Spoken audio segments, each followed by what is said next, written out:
Just have to take a quick minute to thank our sponsors, Yellow Dog Paddle, Mackin's Rip and Lips Fishing Trips, NJFishing.com, and 8 Ball Sport Fishing. Also have to thank our supporters, Psycho Jigs, Lip Glue, Nor'easter Hardcore Apparel, Hoggy Time Jigs, The Mimi Sick, and The Gambler.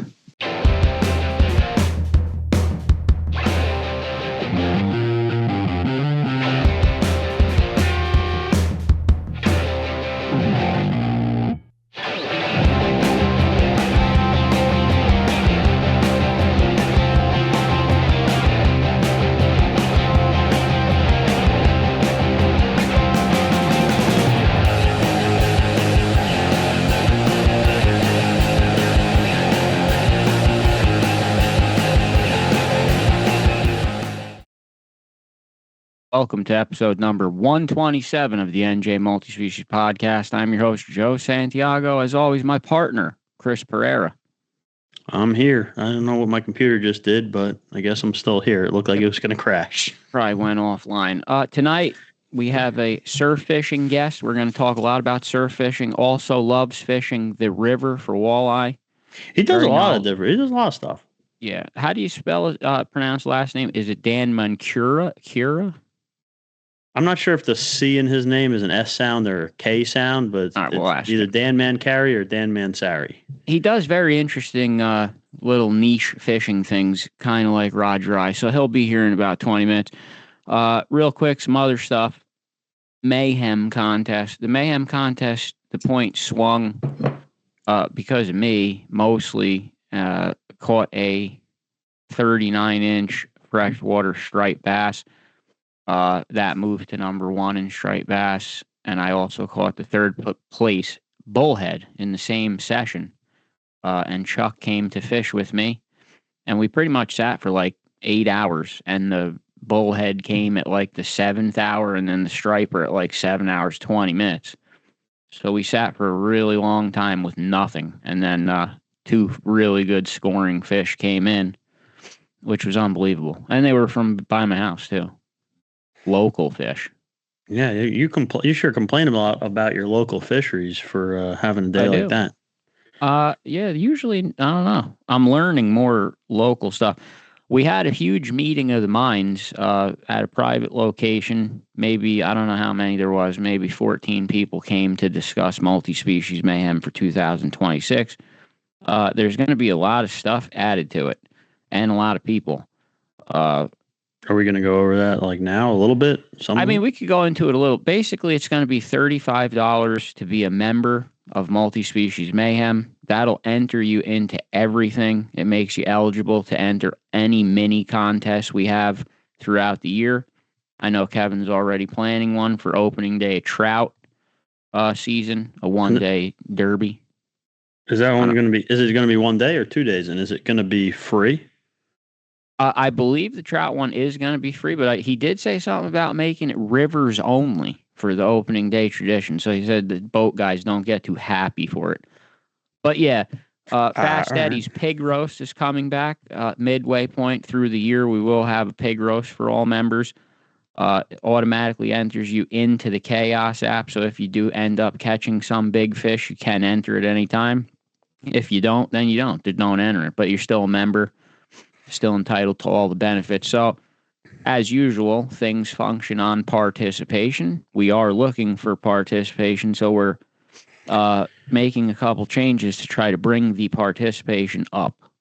Yeah, and I think, I think the biggest thing is like what you just said. So you need participation to make things cool and to make things, like how people want it, right? But people don't want to participate because it's not at that level yet.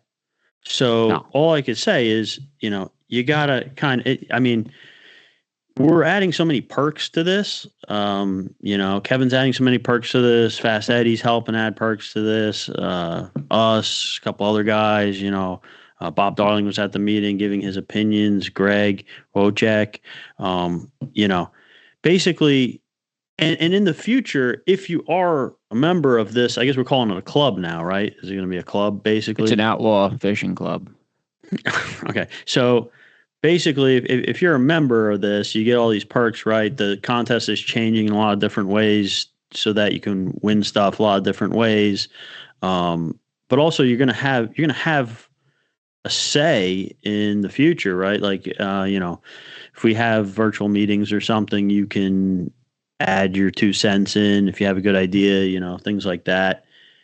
So the thing that amazed me with this tournament is freedom. And I'm not bashing any other clubs. I'm member of all the other clubs. I like the clubs. I fish in their contest. But they are all stuck on one lake, and they repeat the same calendar every year. Multi-species Mayhem is going to be the first of its kind in New Jersey. We fish every public water body in New Jersey. And we have, I think now we're up to 29 species in the contest. The first saltwater species has been added. I'm not going to reveal which one it is right now, but there has been one saltwater species added. There's been 2 more freshwater species added, and they were added by people that are in the contest that made the suggestion that wanted them added. So they're now added. The pig roast is back on. Fast Eddie's involvement in his contest from 2 years ago that had the 5 certain species winning a bigger prize, that's back within it. We're going to make a bass slam to get all the bass guys to join. So it's going to be exactly what it's always been called, multi-species Mayhem. It's going to be a club that fishes for everything. Kevin may have a sunfish contest one or a pan. It's limitless. The app can do anything. And it's complete freedom. Fish when you want. And basically, it is not a creek chub. It's not a creek chub, Ryan. I mean, I wouldn't be against adding creek chub. I honestly wouldn't be against adding just about any species that you can measure. We're not going to add like. If Kevin's listening, Bob Darling did just complain for the opening day trout contest. He said the ponds should be open because a lot of people fish ponds. So Kevin, take that into consideration from Bob Darling.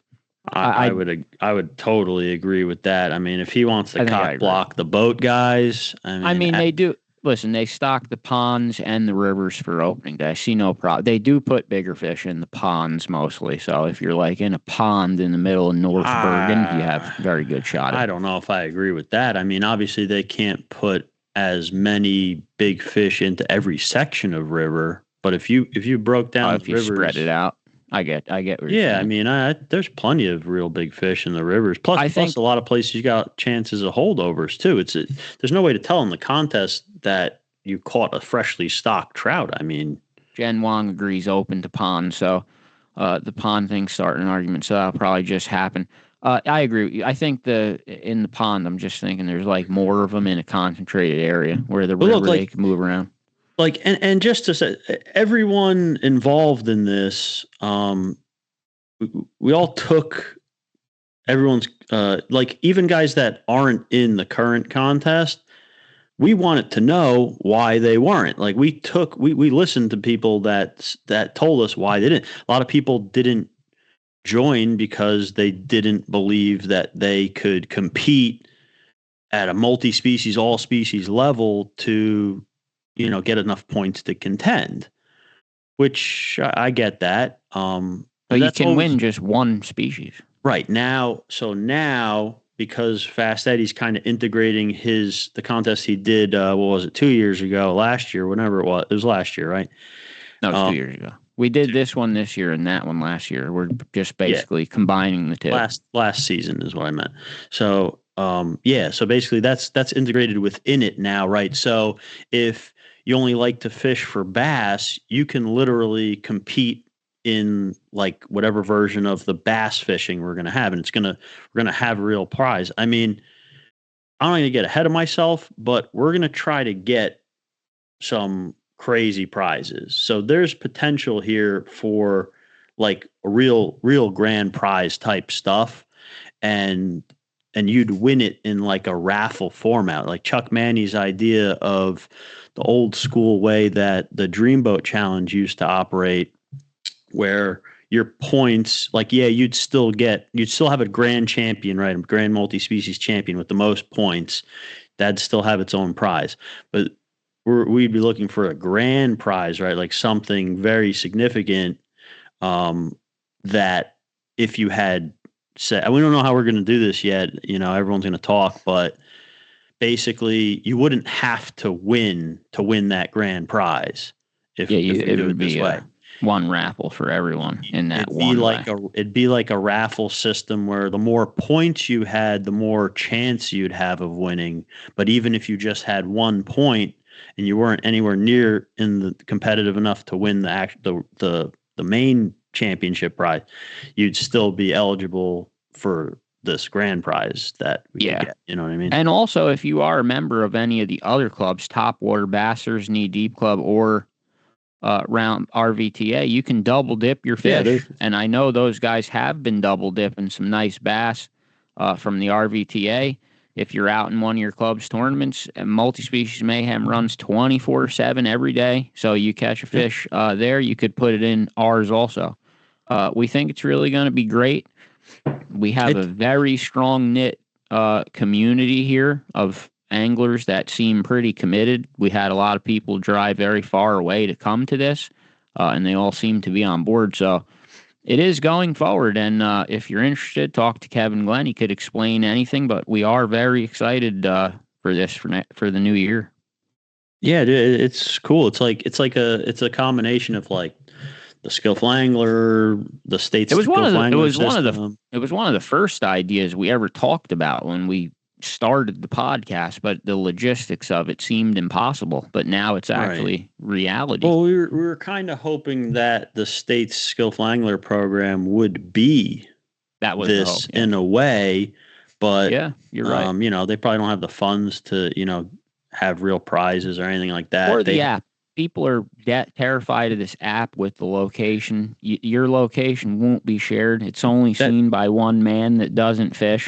I've sent in fish from some of my most secret spots, and I haven't seen him in any of them. So that's the only one last thing I wanted to talk about too, right? So you're not allowed to submit fish from private water bodies, right? So because it just wouldn't be fair. I mean, we're talking like the trout clubs, right? Like, yeah, those fish get out and you can catch them in public water. But if you're a part of one of these trout clubs on these blocked off sections of rivers, I mean, it's like shooting fish in a barrel sometimes.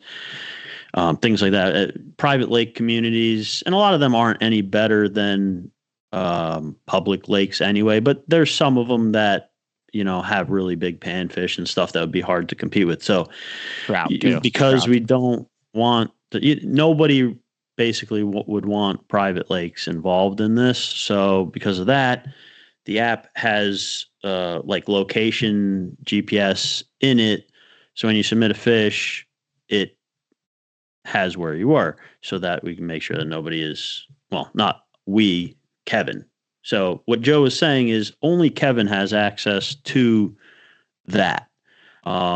And Joe joking around, he doesn't fish. He really doesn't fish that much. Kevin's literally, I mean, if we're going to just be honest here, Kevin's been forbidden to ever fish any of those spots. I'm not kidding. It's actually terrible for him, because if I catch him fishing any of the spots I submitted, I'm going to kill him. If someone submitted a fish from one of their secret places, like Bob Darling, and he shows up next time with his son and Kevin is sitting there, the integrity of the contest is ruined in one day. I would never let it happen. So anyone who is worried about that, you don't have to be, because I will make sure it doesn't. Kevin's screwed, because now Kevin can't even fish spots that he already knew. If someone didn't see him there before and submits a fish, then the next time he goes fishing there, they're going to attack him. Well, you could also drop Kevin an exact pin of where you were and what you used, and it'll lead to nothing anyway. It makes nothing. Trust me. But just one more thing. We're friends with him, so I understand that it's easier that like we would trust him because we know him personally. And all I can say, I mean, I'm never going to convince someone to reveal their fishing spot to someone, no matter how many times you try to reassure them.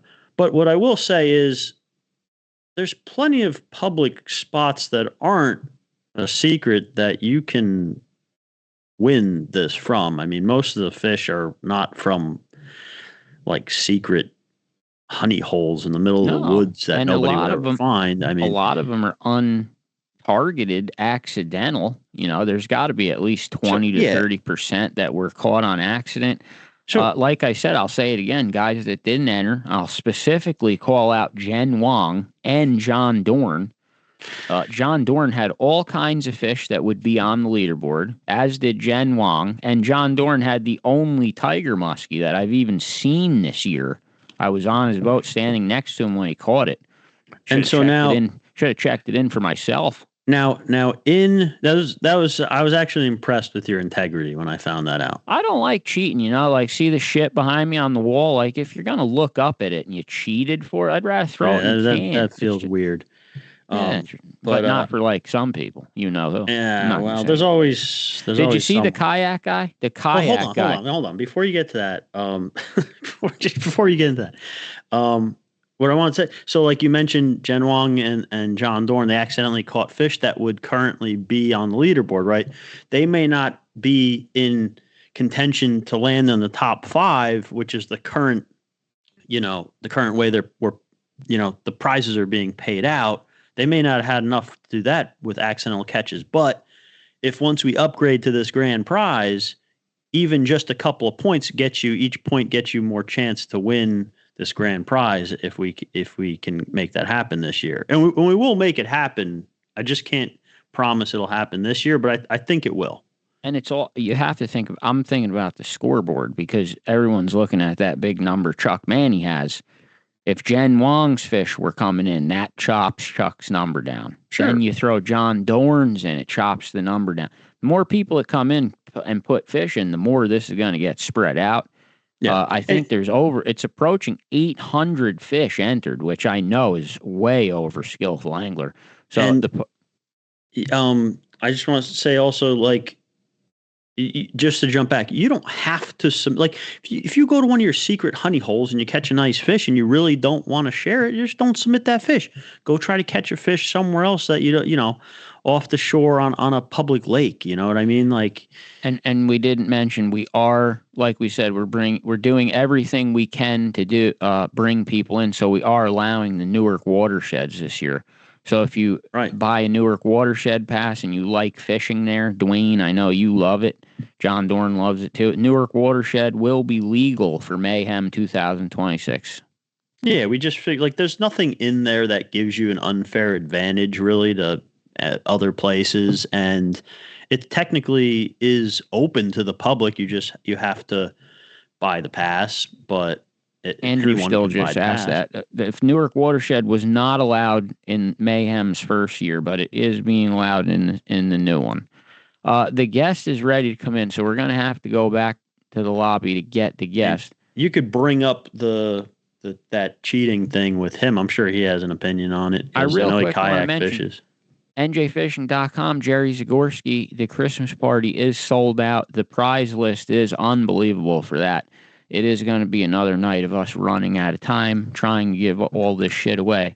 But there is a waiting list. So because I haven't taken money from a lot of people, so if you do still want to come, you can get your name in to Jerry Zagorski at njfishing.com. Get on the waiting list. As soon as someone doesn't pay by the deadline and gets knocked off the list, you're in. I saw some names on there that are probably going to drop off. There's always some questionable names on there. All right, we're going to go back and get the guests. But Mayhem 2025. Is it 2026? Mayhem. You don't even know what year it is. All right. I don't know what year it is.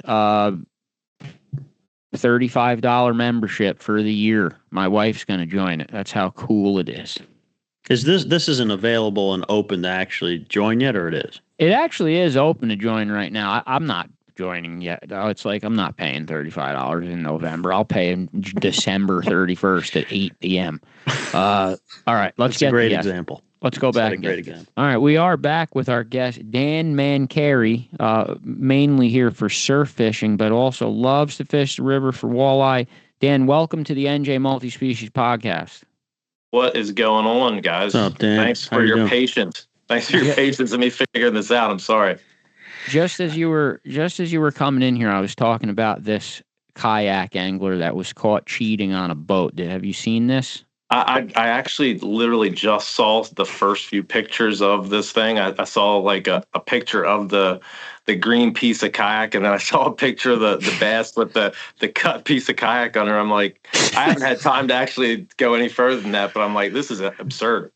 I mean, it's a pretty like clever idea. The pictures look so legit, like they're on a kayak.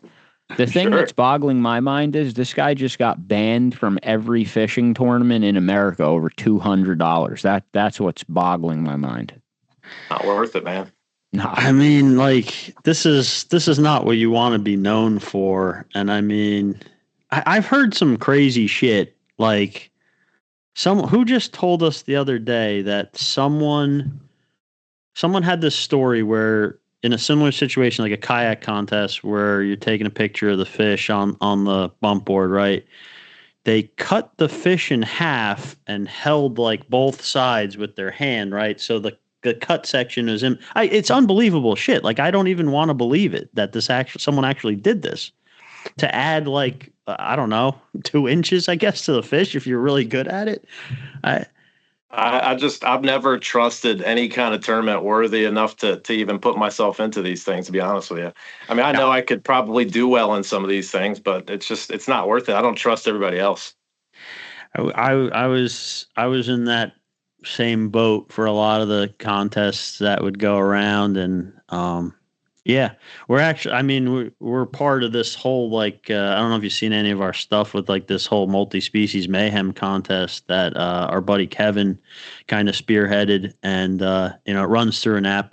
But like, I don't know, there's just never any way you're going to be able to stop every kind of cheating. Like you can just make the rules, make the deterrence, and hope that most people just have enough integrity to not do it, I guess. Yeah, I mean, for me, listen. I'm a decent fisherman, but I wouldn't stack myself against people that do this every single day of their lives.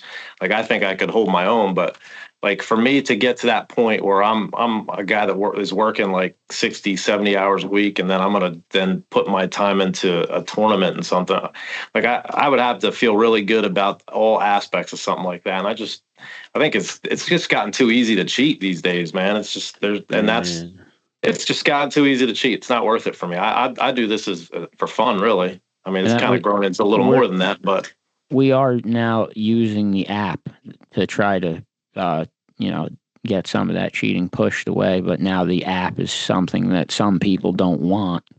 Yeah. So it's kind of bizarre. I want to get right into it with you, though, Dan. I want to jump right at surf fishing. It's one of the, if not the most popular fishing activities in the state of New Jersey, and it's the thing me and Chris do the least. Like we literally probably spend more time sunny fishing than we do surf it. We just don't do it's non-existent to us at all.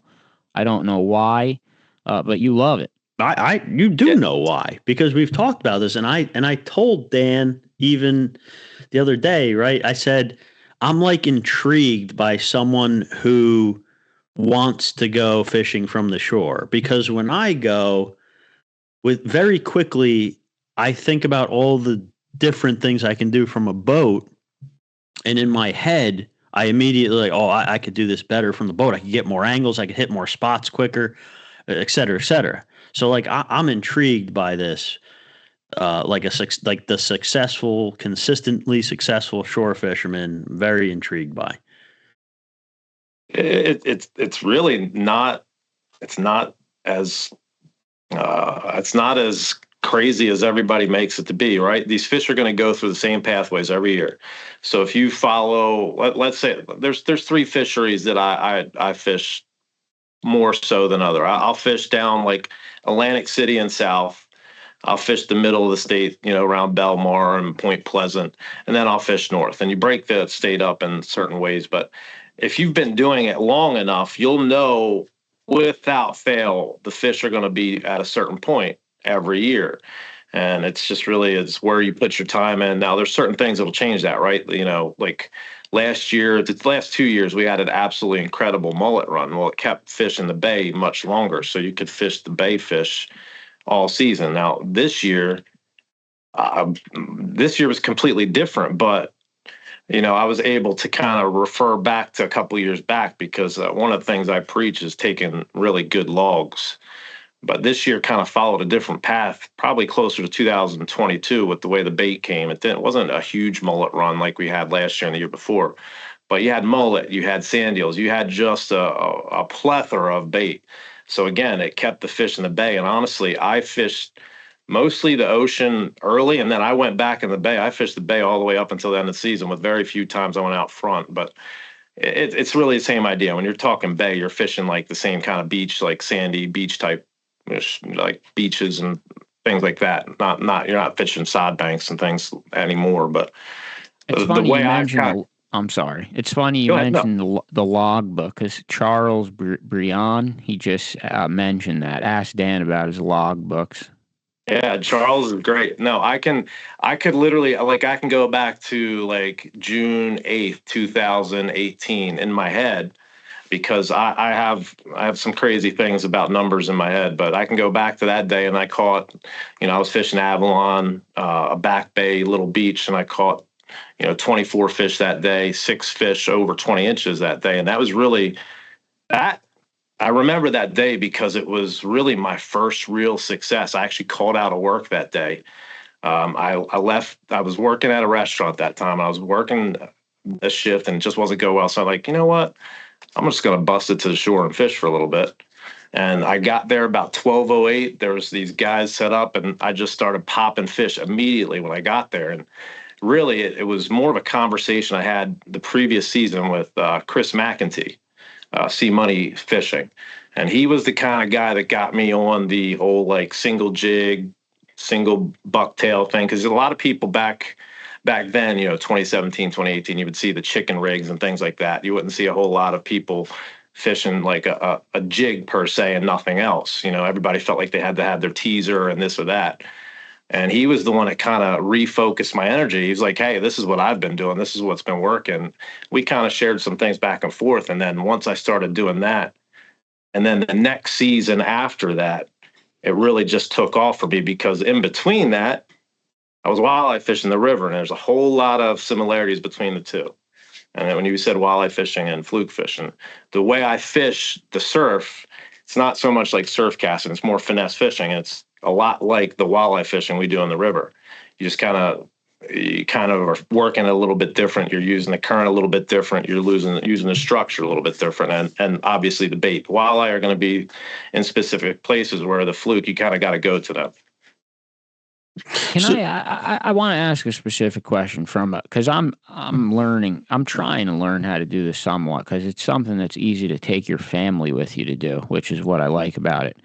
I tried it this year for the first time. I watched a couple rod dry videos, and I went down to Sandy Hook with the 1/4-inch gammy ball and the white jerk shad, same shit. And I probably walked the beach for about 2 miles, and I caught 2 fluke in the exact same spot. And the rest of the walk, I caught nothing.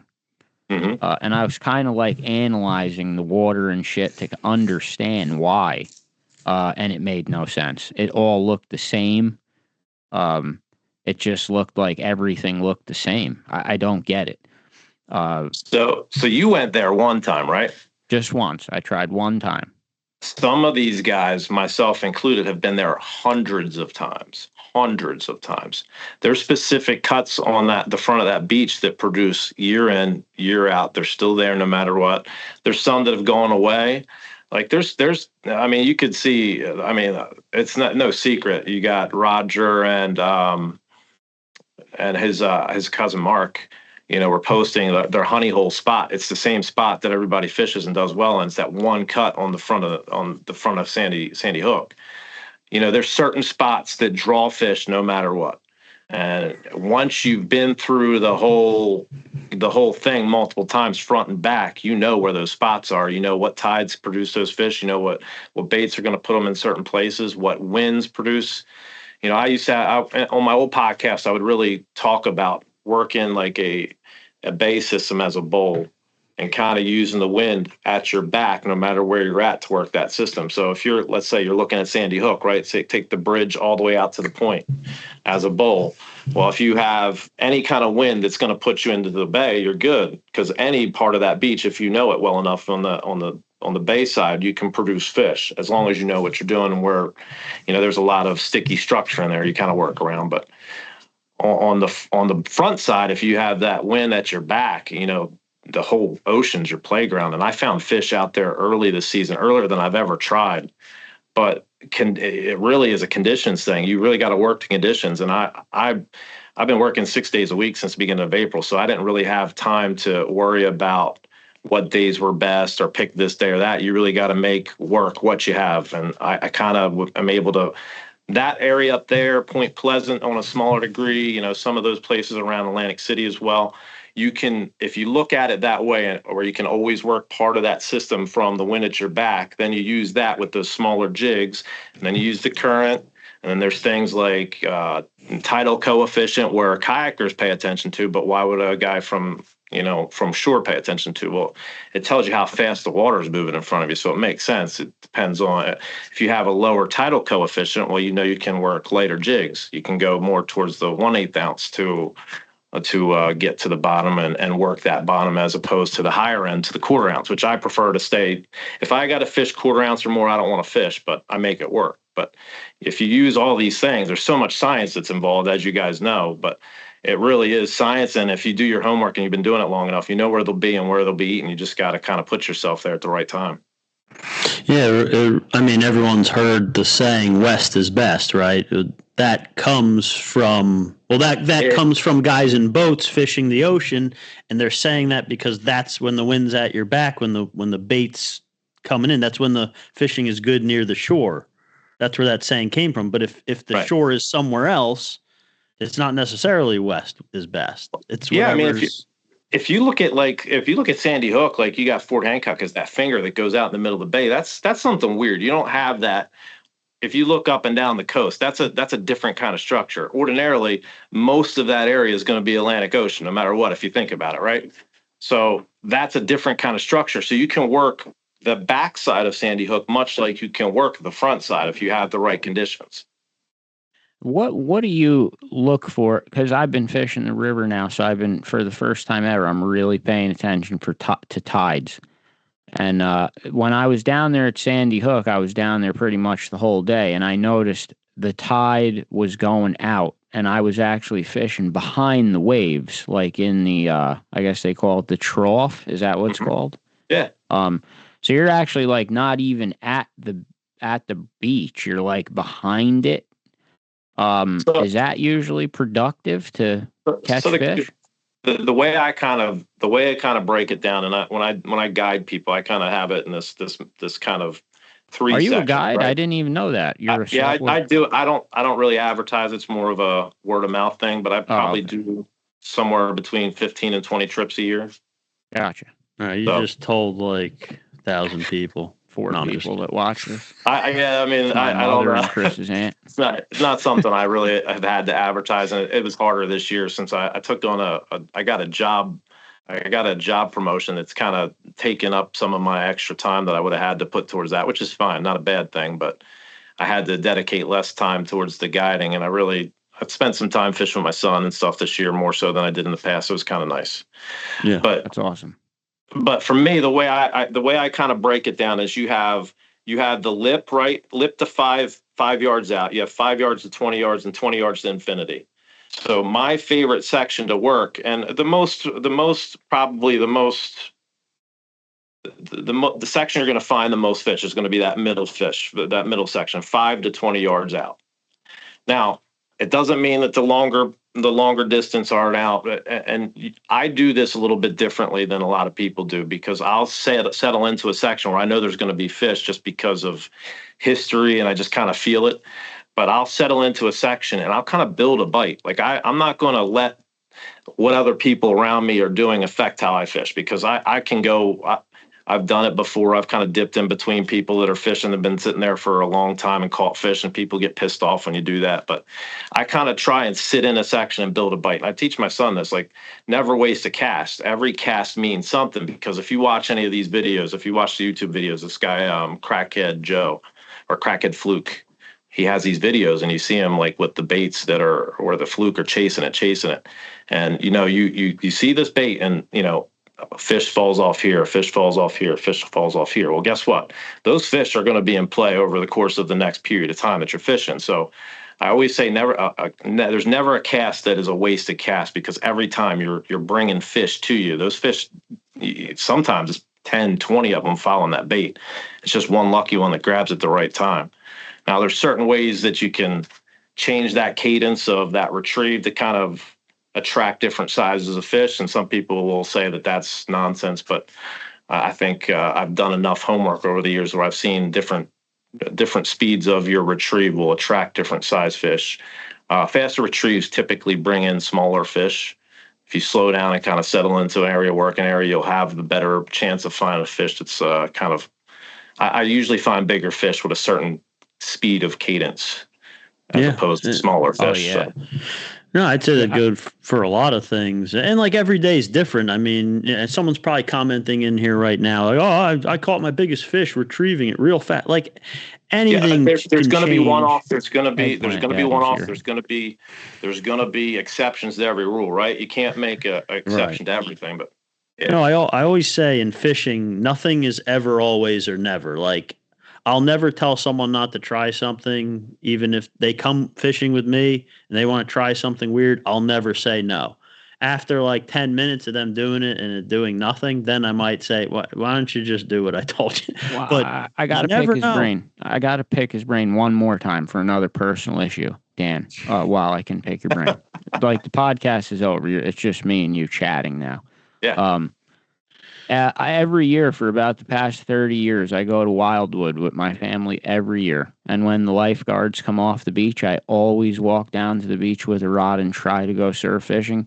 It seems like a complete useless waste of time at this point, because the breakers are like 200 yards out and the water's 6 inches deep. Is there any kind of like surf fishing on the Wildwood beach that's worth even going for?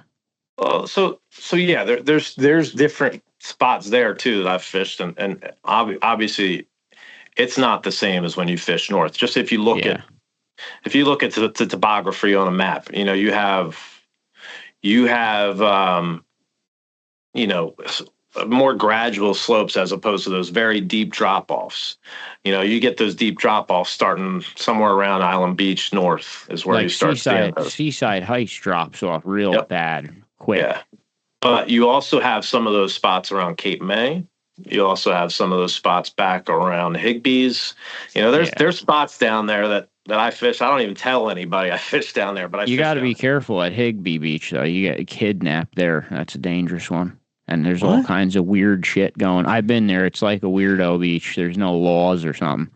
I've been there at night trying to fish for walleye, and I've seen exactly what you're talking about. In that one back park a lot.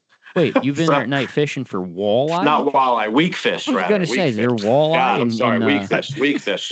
I didn't know what the hell you guys were talking about. It's basically a gay nude beach, but the fishing's good. I mean, that's what it is. I found out the hard way when I saw 2 people on a blanket having a wine picnic naked, but the fishing is good there. So you guys just get naked and start fluke fishing and hoping no one touches you? Basically, yeah, that's the gist of it.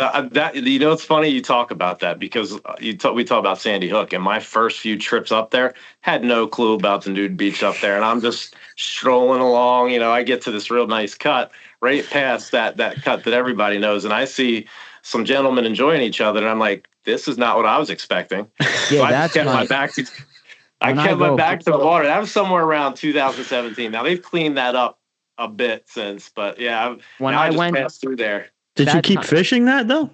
Honestly, here's what I did this all year long, because they took the lifeguards away from there. I walk out. I go right out to Gunnison's. I walk right out there and fish, because I'm one of 4 people that's willing to do it, and they have that beautiful blue tarp that takes you right down to the water. So I'm like, well, shit, this is going to save me probably 20 minutes that I would have lugged something out the other way through the fishing beach. Yeah, absolutely. That was my fluking route. That was my move this year. I'm sorry, everybody. That was when I went out to the ocean. I did it with a lot of friends and some things swinging behind me. That's for sure.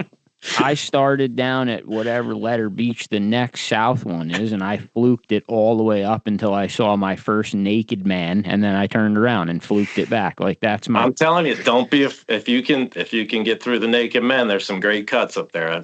All right. Well, now we're going to get away from naked men and go to Freshwater. There's a few naked women. No, hold on. Oh, Chris wants to stay on naked. I don't want to talk about naked men anymore. But just before you move away from the fluke, I just want to ask like a real general question, just as someone that anyone listening that wants to try to do this, right? So obviously it's a little bit, I mean, when you look at a big freshwater lake, that can be daunting. And now you're looking at an entire shoreline of possibilities. That's daunting, right? You have a logbook built over dozens of years. Someone just starting to do this doesn't have that. And guys should, you can't expect guys to share that kind of information with you that they've compiled over this amount of time.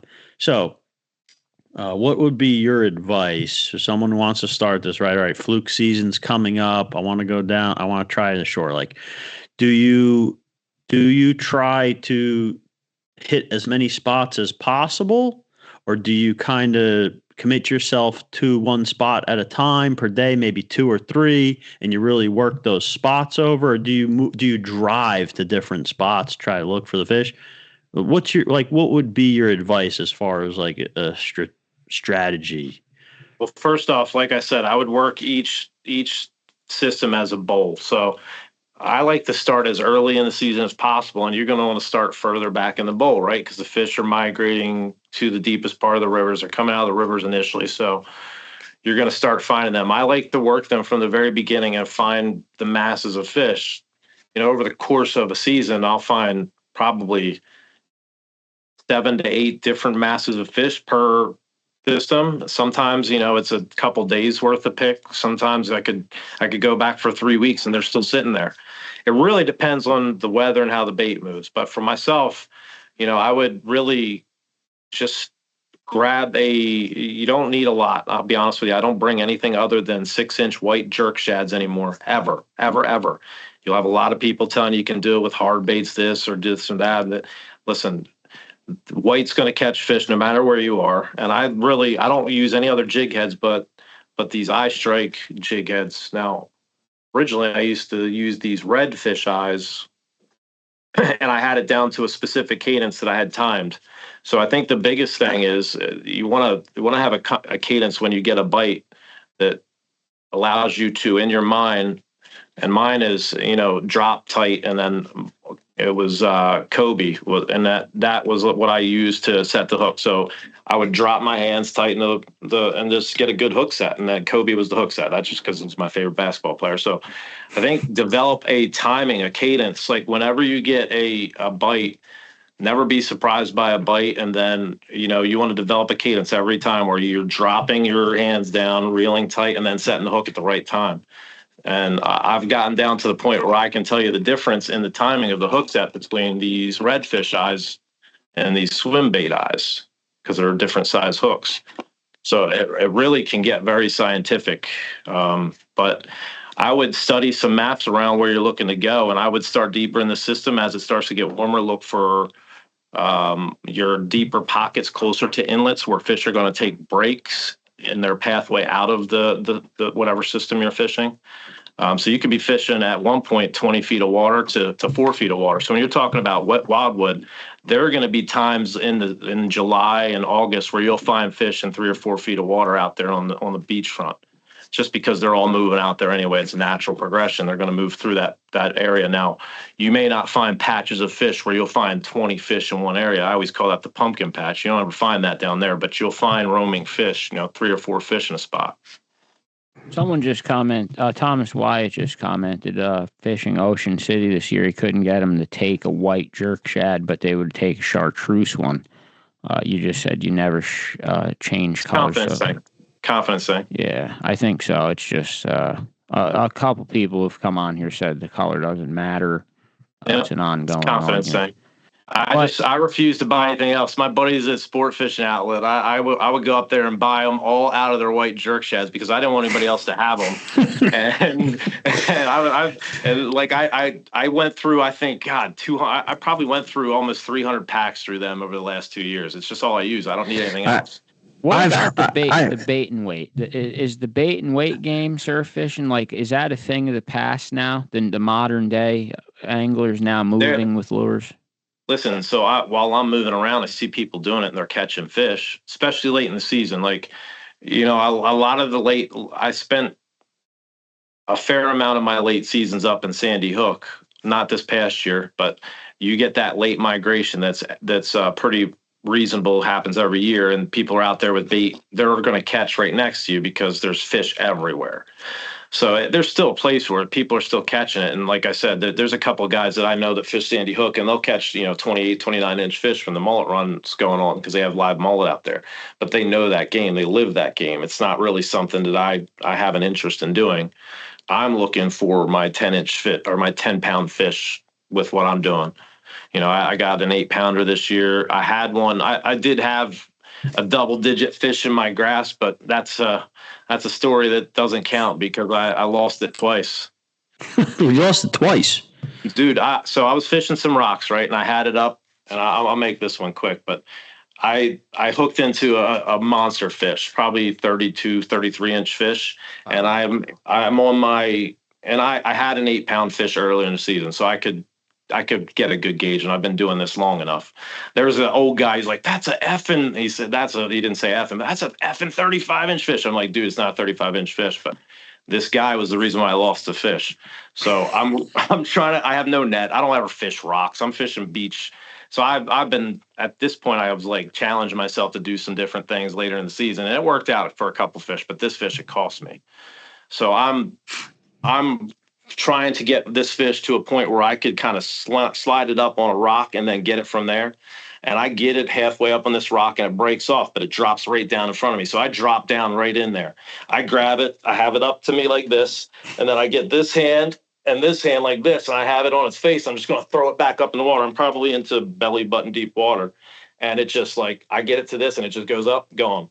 And I'll tell you what, you could have heard the MFers like 3 or 4 towns over. I was so mad, but this guy's line was all caught up in my line and everything, and it was a mess. And I was like, "You mother!" I was inconsolable. I'd never, like, that was the biggest fluke I've ever seen. It was in my hands, God. Like the face of it was like bigger than my hands. Like I had it like this. I had it up against me. I was soaked. I was shaking. I was pissed. I was cursing. It was an awful day. If it was like a normal size fish, you would have counted it like towards your total. Nope.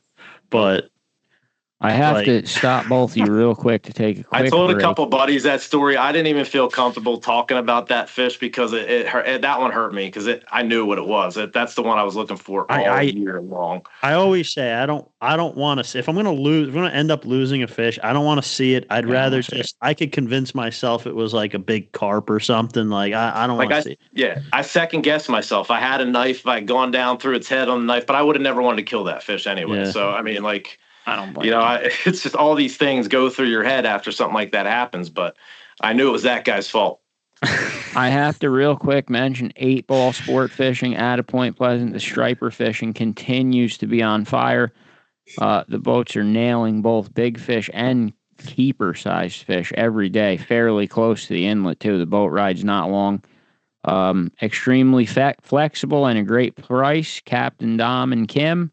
8-ball sport fishing, give them a call if you want to get your Jersey striper fishing going. Dan, before we run out of time, I want to switch you over to a little bit of freshwater.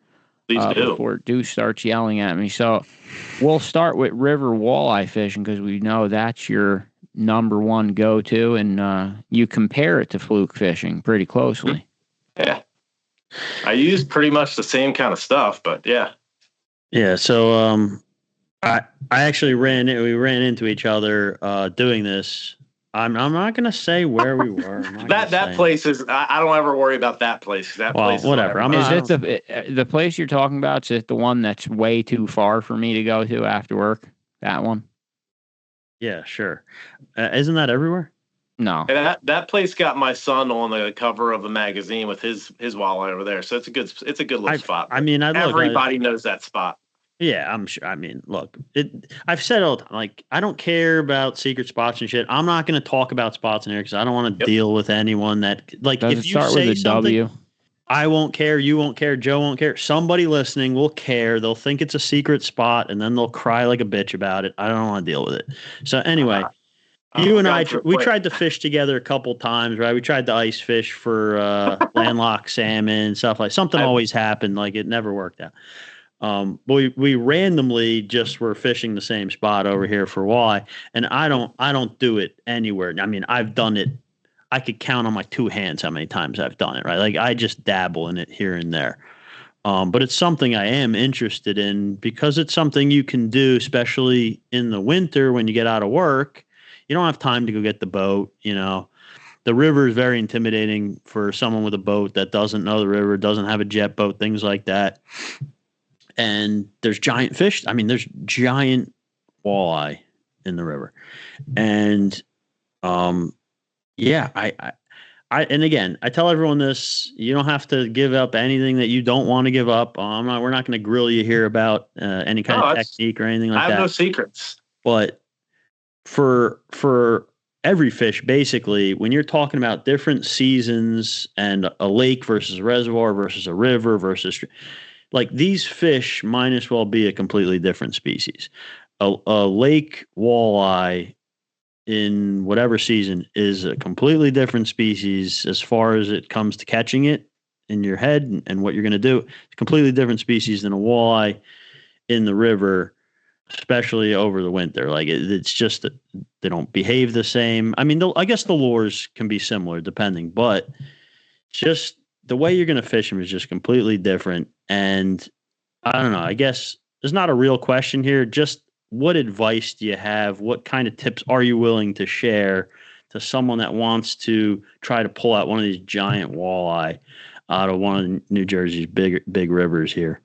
Well, I'm convinced that listen. I hate to be cocky about this, but my goal is to catch the New Jersey State record walleye. It's not that big of a. It's like 13 pounds and some ounces. It's not an unreasonable amount. And I've caught a 10-pounder. I've seen some nice fish. I've missed some nice fish, so I know they're out there. But for me, like, I got to be honest with you, the difference is you got to get in your waders and get in the damn water. If you have open water, you got to be in the water. That was the difference for me. Like when I started doing this, like where you and I met up, that was very early on the kind of places that I would get into.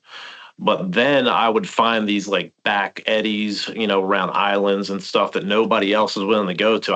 I'm a nut. I will go where other people aren't willing to go. But sometimes it brings me 40, 50 fish night and runs into like 7-8 pounders. So, you know, it's worth it sometimes. But honestly, the biggest difference that I had from where I was fishing just from the bank where you and I were to the success that I've had more recently was getting in the water. Well, it's the same thing of fishing in a boat versus fishing from shore. Just putting on the waders and being able to change. You just added 24 more angles that you can hit even just Absolutely. One spot with, right? So, what is That's that? one thing. I saw a little note there. That's one thing. Joe's sending secret messages. You're going to break my computer. Stop doing that. My big fish are now from there, though. Is that the spot you guys are talking about, though? No. Oh, it's not. All right, then I don't know. Don't tell me. But are you throwing a quarter-ounce jig head ball with a jerk shad for them too? I'm usually using 1/8 ounce. Oh, okay. You go lighter, but you still love that 6-inch white jerk shad just the same. No. So no, for the walleye, I use something completely different. Okay. But it's all I use. I use the Kayak, not the fat shads, but the longer ones, the turbo shads or whatever. The 4-inch, the 4.5-inch, 5-inch, I think it is. Was it 5.5? Those sizes, money. You wouldn't go to the small to the 3.5, too small?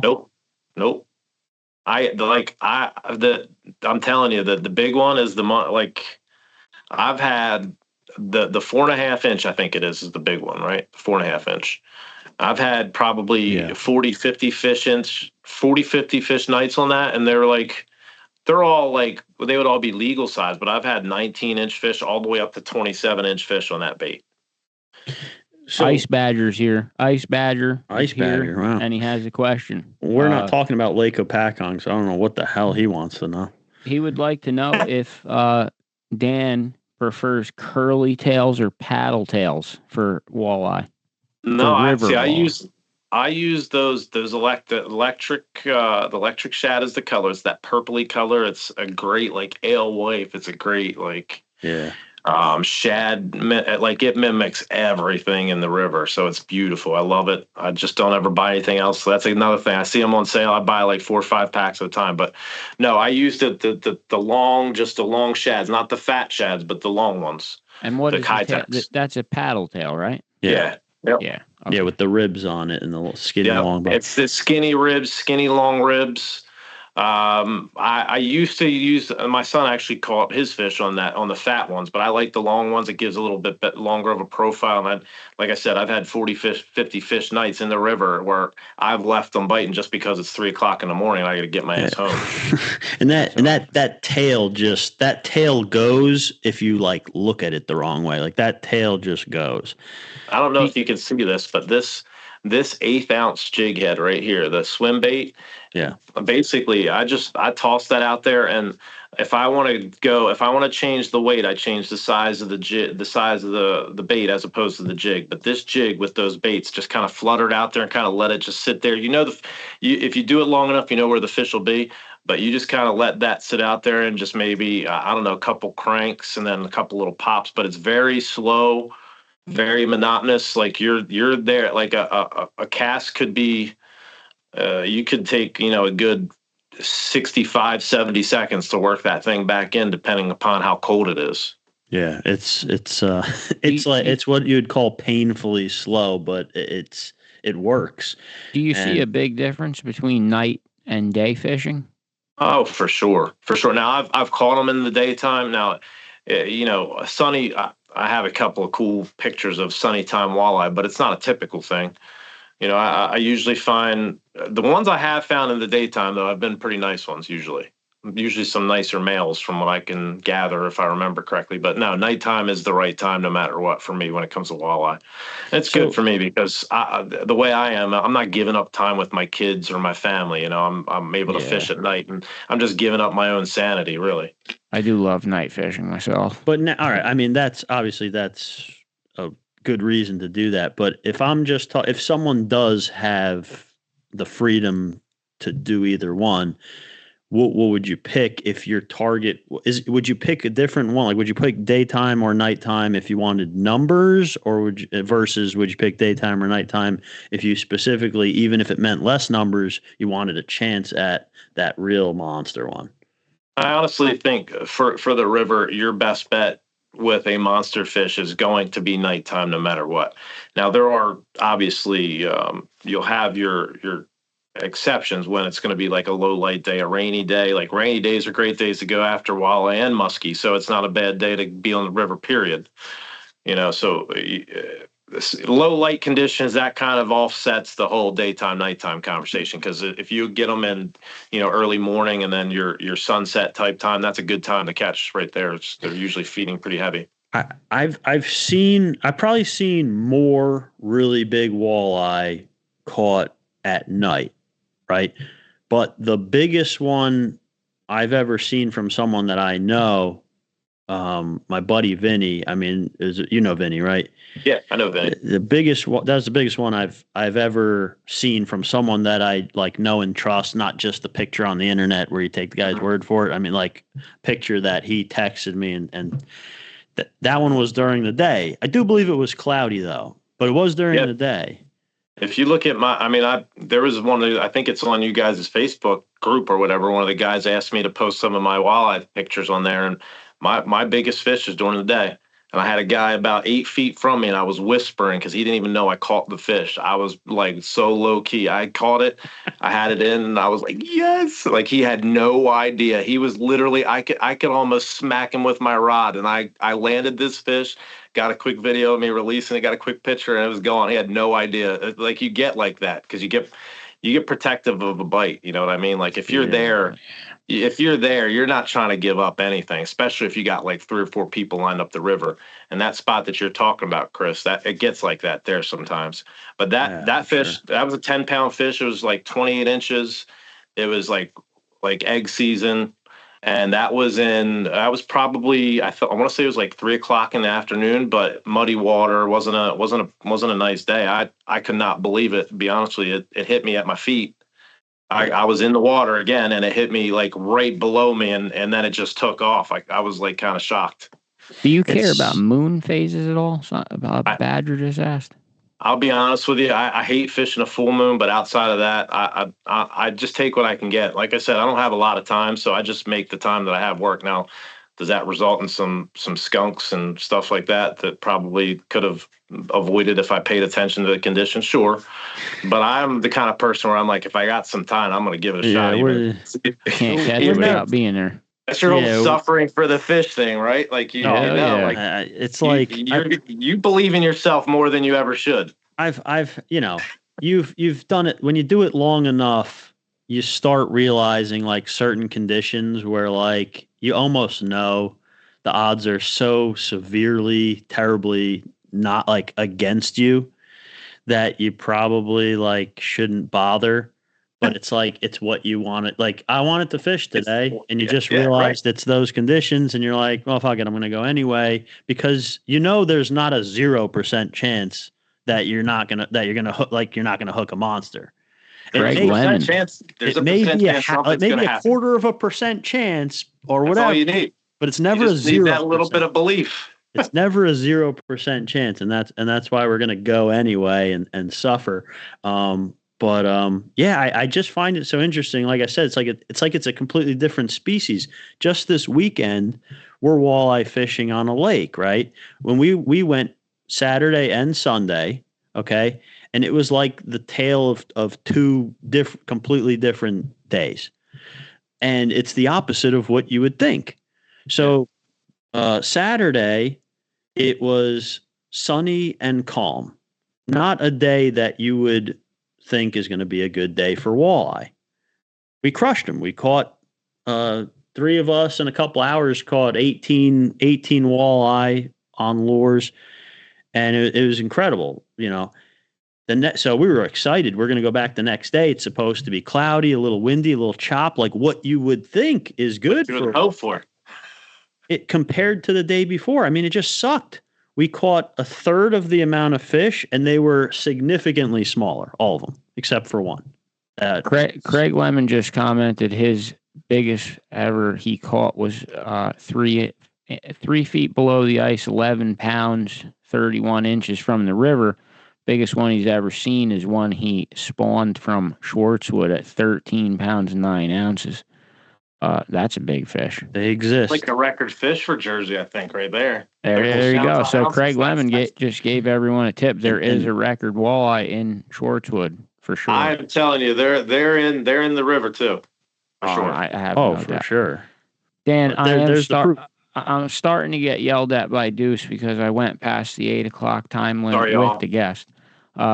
So we're gonna unfortunately have to say goodbye to you. Do you want to plug your Instagram channel? And also, we'd love to have you back on here anytime. Obviously, yeah. I mean, I got a lot of stuff. I guarantee you guys, I can help you with your Fluke shore fishing, 100%. Everyone like I told you, Chris, but they never take us. They say no. I got you. Like I got it to the point. I got it to the point where I could put my son on a bite to where he didn't have to go too far because I'm not trying to have him walk miles. So I could put you guys on a pretty detailed bite. That'd be cool. Awesome. Joe does. And then you can kind of see short legs. He doesn't like to walk far. I can't. Then walk from far there, like you can kind of see. You can kind of see how it works from there because once you get on a bite and then you see how the fish react to the jigs and then how they react to certain speeds and certain changes in your cadence, it starts to click. For anyone watching, what is your Instagram tag so they can follow you? It's D Mancari 18, DMANCARI 18. Dan, I want to thank you so much for taking the time to come on here and talk with us. And like I said, welcome back anytime. We could obviously talk much longer. I know. Thanks, I know what he could come back for. I know you do a lot of bowfin fishing.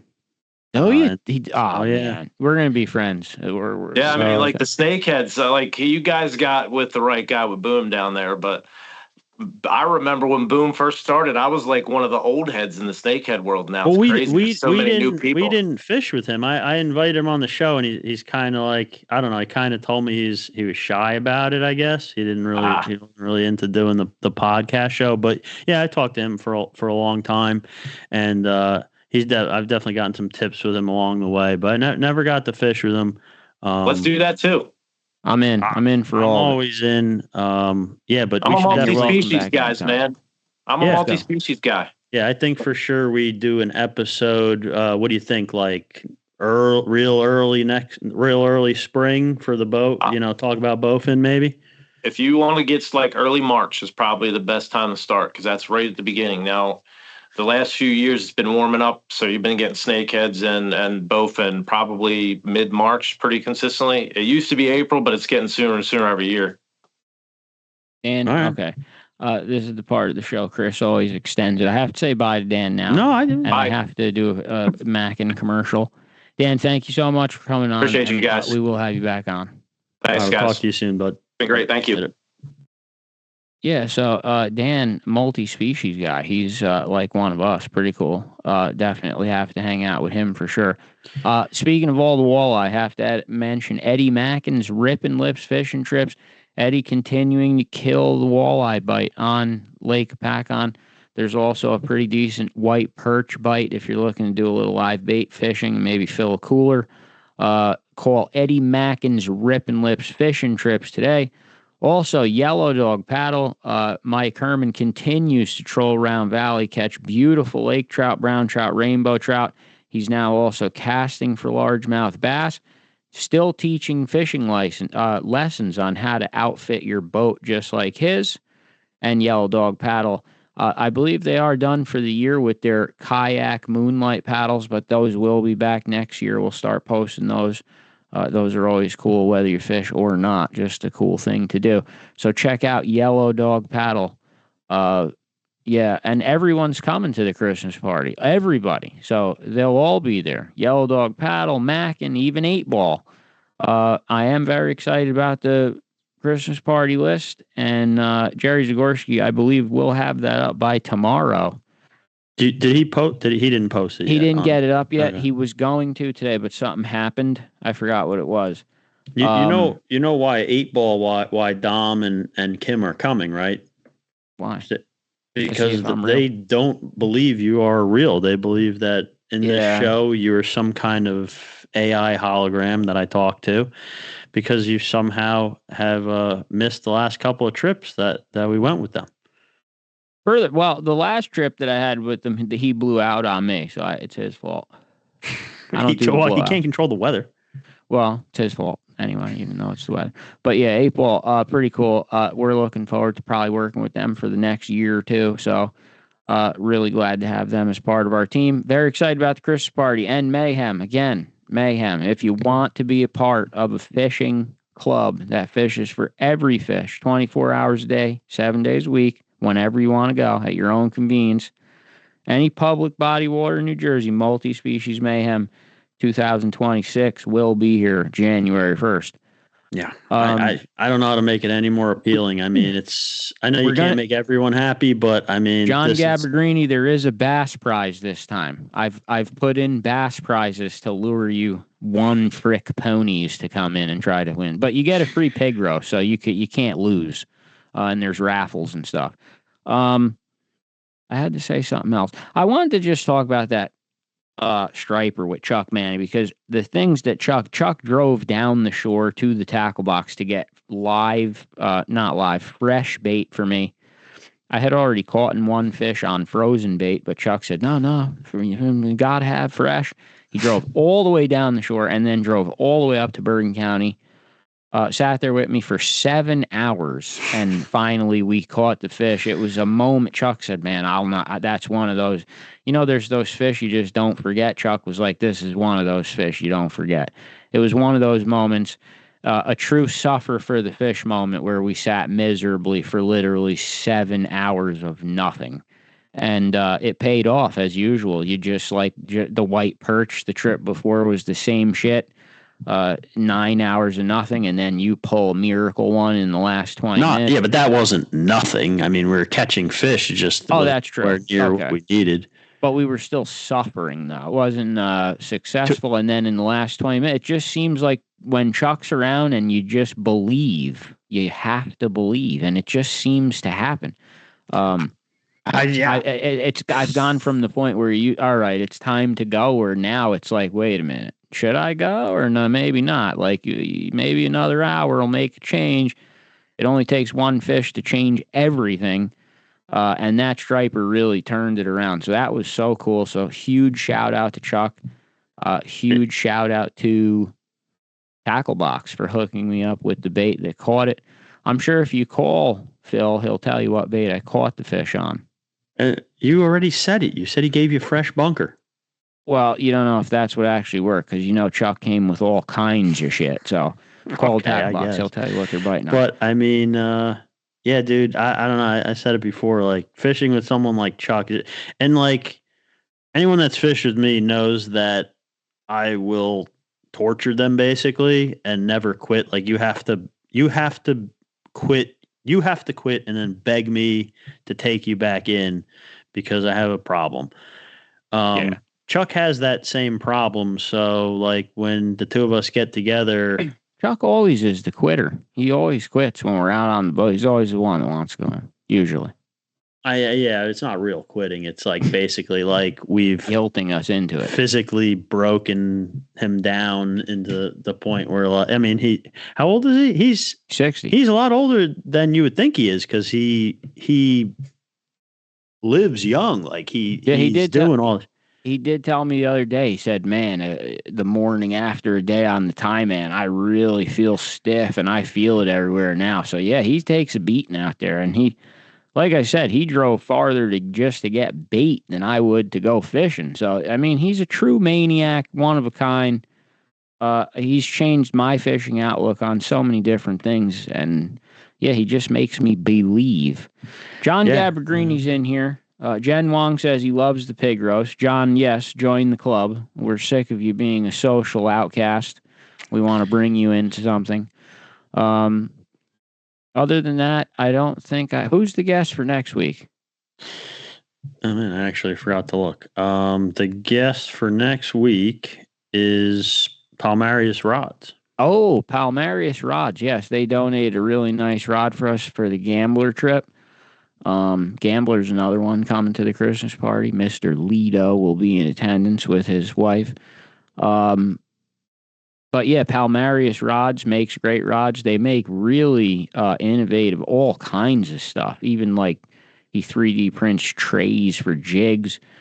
Fishes all over the world. So that'll be an interesting episode next week. If you have any questions, comments, remember, if you are watching this on YouTube or listening on Spotify, if you do want to comment in on the live, you have to come on Monday nights at 7 p.m.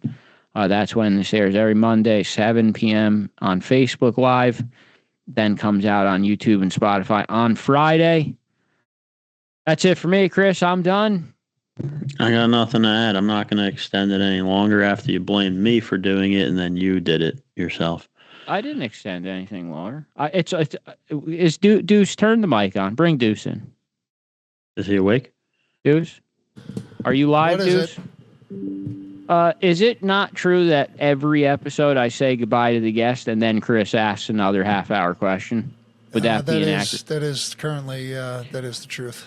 There it is. Okay. Does Joe get blamed a lot for cutting guests off, and we get a lot of complaints from guests that get kicked off the show without giving their closing statement? That is also true. Joe's a true radio man, so he likes to. I cannot do. Listen, I would love to talk to everyone here all night, but I just can't. I can't do this all night. There has to be a cap. You're welcome to come back for another 10 episodes, but there has to be a time limit. I can't do it. Well, the I guest's did come been pretty gone, close and to you've nodding out on this one, to be honest. Deuce, when are you going fishing? Because you've never been fishing, and you run the fishing podcast, and you can't swim. Wait, so, I've technically fished twice. what did you catch? Tell the story. Tell the I don't story. know. Yeah, This was but 20, 35 years ago. I remember fish from 30 years ago. Tell us what was it like?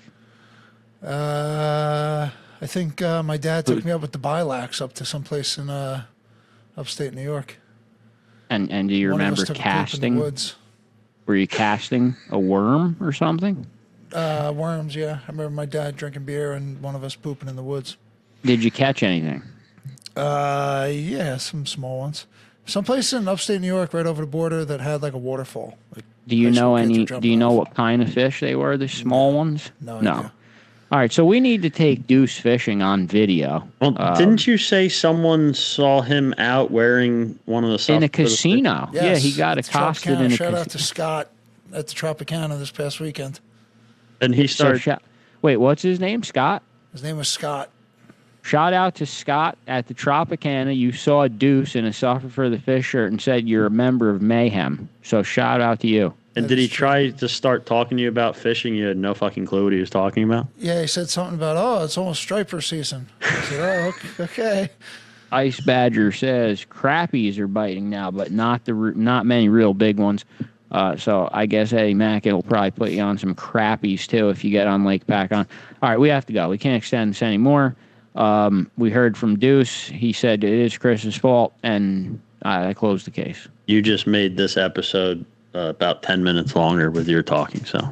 That's true. Goodbye. Is it over? Can I? Yeah, do suffer. Okay, suffer for the fish. There it is.